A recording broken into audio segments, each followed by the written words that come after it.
Well, now, just to familiarize you with the context of the state of Jharkhand, which is presented in the film. Can I have the slide, please?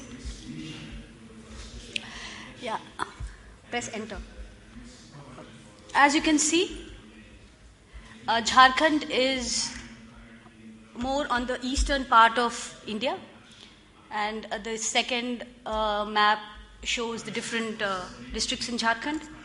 And if you look at some of the basic statistics in Jharkhand, it has the lowest village electrification rate in India, standing at about 31%, which is the lowest. And here it's important to mention, when we say electrification in the Indian context, the definition, the government official definition, says that even if 10% of the households in any village is electrified, the village is deemed to be electrified. So there is a catch there. It also has the second largest population of scheduled tribes, which is where the Ulti village, the case context, is based. And the literacy rate is very poor, about just 18.9, about 19% among the scheduled tribes. This is officially an on-grid village, where the government poles have reached. However, these communities receive only 2 to 3 hours of light weekly. And hence, the relevance of this initiative in this region. And this region, this village, has the highest, percentage of women suffering from eye and respiratory problems because of soot deposition from the excessive use of kerosene. Now, this is a broad cost-benefit analysis of the entrepreneurship model, which has been facilitated by women, the tribal women. And as you see, the total production costs for each lantern is about 1,340, with marketing commission and a profit and a minor sale margin.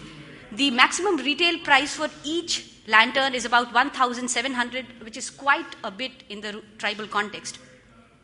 However, there is very quick absorption of these lanterns in the market, which is being marketed by these tribal SHGs.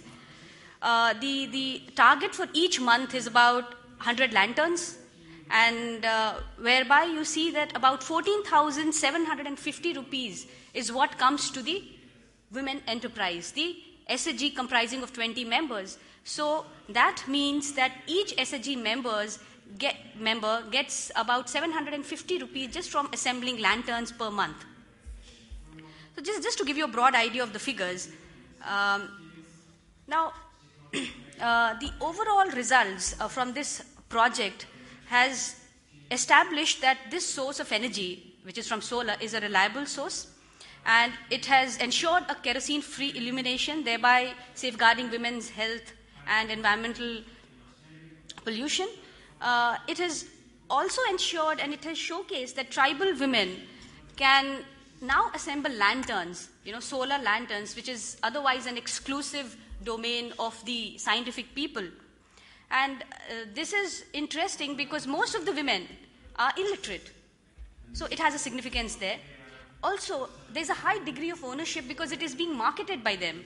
The branding of the lantern has been done by the tribal women themselves. And of course, it has helped in enabling children to study beyond daylight and for women to engage in other income generation activities apart from having access to basic lighting.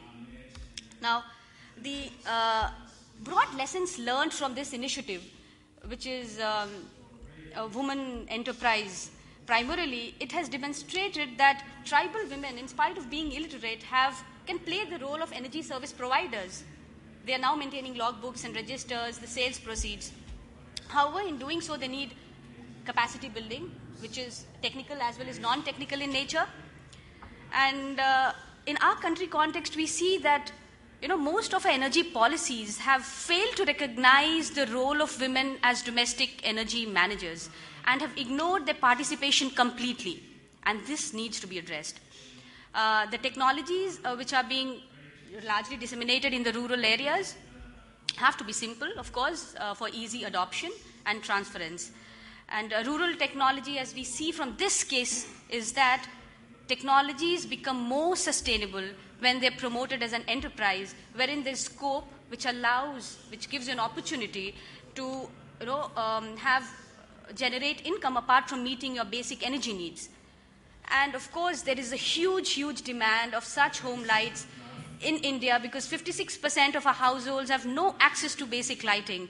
And these lights are more valued by the women because it frees them of the drudgery. However, it needs a massive upscaling, which is a very big challenge. Yeah, so with these remarks, I would like to close, and maybe we could take up questions and queries that you have in the open floor discussion.